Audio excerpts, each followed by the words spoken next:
Breaking news చూస్తున్నా. నేడు చలో రాజయ్యపేటకు వైసీపీ పిలుపునిచ్చింది. నక్కపల్లి బల్క్ డ్రగ్ పార్కుకు వ్యతిరేకంగా రాజయ్యపేట మత్స్యకారులు చేస్తున్న ఆందోళనకు మద్దతునిస్తుంది. ఈ నేపథ్యంలో చలో రాజయ్యపేటకు వైసీపీ నేతలు వెళ్లనున్నారు. వీరి పర్యటనకు పోలీసులు ఆంక్షలు విధించారు. 48 మందికి మాత్రమే పర్మిషన్ ఇచ్చారు. పోలీసుల ఆంక్షల నడుమ వైసీపీ చలో రాజయ్యపేట కార్యక్రమం నిర్వహిస్తుంది. నక్కపల్లి, ఉప్మాక, రాజయ్యపేట సహా మరో 8 గ్రామాల్లో పోలీసులు భారీగా మోహరించారు.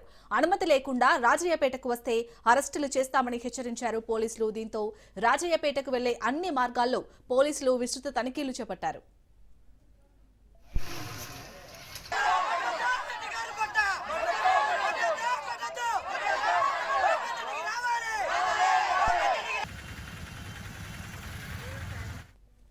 రైట్, ఇక ఇదే అంశానికి సంబంధించి పూర్తి డీటెయిల్స్ మా ప్రతినిధి సూర్యప్రకాష్ అందిస్తారు. సూర్యప్రకాష్. అనకాపల్లి జిల్లా రాజయ్యపేటలో అయితే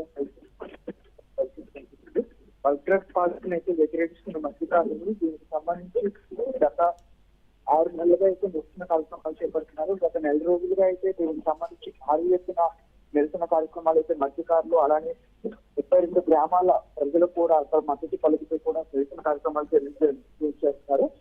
ఇదే దీనికి సంబంధించి వీళ్ళకి ఈ మత్స్యకారులకి అయితే సంఘీభావం తెలియజేయడానికి రాజయ్యపేటకి ఈ రోజు వైసీపీ పిలుపునిచ్చింది.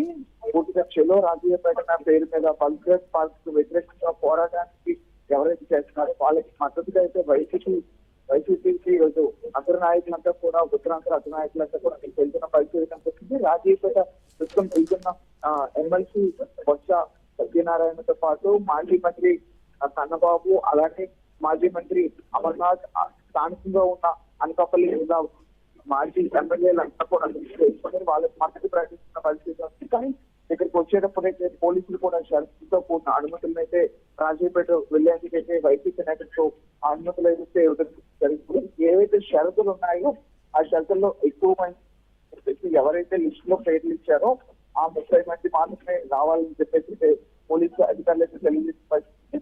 అదేవిధంగా వైసీపీ నాయకులు రావడంతో పూర్తిగా రాజయ్యపేటలో అయితే ప్రస్తుతం పోలీసుల పహారా అయితే భారీగా అయితే కొనసాగుతుందని చెప్పుకోవచ్చు. ఎక్కడికక్కడైతే ఈ పోలీసుల మోహరింపు అయితే భారీగా అక్కడ ఉండడంతో అయితే మొత్తం అంతా కూడా హై ఇంటెన్షన్ తెలుసుకుంటే అనకాపల్లి జిల్లాలో వారం క్రితం అంటే అక్టోబర్ 13వ తారీఖున అయితే వాళ్ళు హైవే దిగ్బంధనకు అయితే నక్కపల్లి ప్రాంతం అక్కడికి వచ్చి హైవే దిగ్బంధనం చేశారు. ఆ రోజు అయితే కలెక్టర్ వాళ్ళకు ఒక ఆదేశాలు జారీ చేసి మీరు వెంటనే దాన్ని విరమించంటే నేను మీతో వచ్చి మాట్లాడతాను, మీరు మాట్లాడిన తర్వాతనే ముందుకి వెళ్లే ప్రయత్నం అయితే చేస్తామని ఉద్దేశించి కలెక్టర్ పరిస్థితి ఉంది. కానీ కలెక్టర్ ఆ రోజు జరిగిన కార్యక్రమంతో అయితే బుధవారం వచ్చి కలుస్తామని చెప్పేసి, కానీ బుధవారం నుంచే రాకుండా ఆ రోజు వేరే కారణాలతో వాళ్ళతో సంపాదించుకోవడంతో వీళ్ళు అధికారులు కానీ అలానే గ్రామస్తులు ఎవరైతే రాజయ్యపేటలో ఉన్నారో వాళ్ళంతా కూడా ఈ బల్క్ డ్రగ్ పార్క్ వచ్చే చెప్పేసి కూడా అధికారుల నుండి కానీ ప్రభుత్వం నుండి కూడా సంఘం లేదంటే ఆవేదన వ్యక్తం అవుతూ కూడా దానికి సంబంధించి మరింత ఆగ్రహాన్ని వ్యక్తం చేస్తూ కూడా నిరసన కార్యక్రమాలు చేపడుతున్న పరిస్థితి ఉంది. కానీ దీనిపైన బీవైసీ రామచంద్ర యాదవ్ కూడా అక్కడికి వెళ్ళే ప్రయత్నం చేశారు. ఆ రోజు కూడా అడ్డుకున్న ప్రయత్నం చేసేటప్పుడైతే అధికారులు అయితే మాకు మళ్ళీ పలికే వాళ్ళని కూడా మీరు అడ్డుకోవడం సరికాదని మా యొక్క ఉద్యమాన్ని అణగార్చాలనే ప్రయత్నం అయితే మీరు చేస్తున్నారనే ఉద్దేశంతో ప్రభుత్వం ఉందని చెప్పేసి పూర్తిగా నిరసన వ్యక్తం చేసిన పరిస్థితి. రాజయ్యపేటలో భారీగా అయితే పోలీస్ పహారాతో అంటే దాదాపు ఆ గ్రామంలో ఉండే ఇంటి గడపల కన్నా పోలీసులు దాదాపు 2000 నుండి 2500 మందిని అయితే పెట్టి ఉంచారని చెప్పేసి వైసీపీ నేతలు ఆరోపిస్తున్న పరిస్థితి ఉంది. కానీ ఎంతమంది వచ్చినా సరే మమ్మల్ని ఎక్కడ వచ్చినా సరే ప్రజల పక్షాన్ని నిలబడతామని చెప్పేసి వైసీపీ నాయకులు వెళ్తున్న పరిస్థితి కనిపిస్తుంది. ఇప్పటికే దాదాపు బొత్స సత్యనారాయణతో పాటు ఈ వైసీపీ బృందం ఎవరైతే ఉన్నారో వాళ్ళంతా కూడా అక్కడికి చేరుకునే ప్రయత్నం అయితే చేస్తున్నారు. కానీ వీళ్ళు రావడానితో పాటు అక్కడ భారీ ఎత్తున పోలీసులు మోహరింపుతో అయితే అక్కడ ఈ రోజు అక్కడ హై టెన్షన్ కలిపి రాజయ్యపేట పరిస్థితి ప్రాంతాల మొత్తం కూడా హై టెన్షన్ కలిపిన వాతావరణం అయితే కనిపిస్తుంది.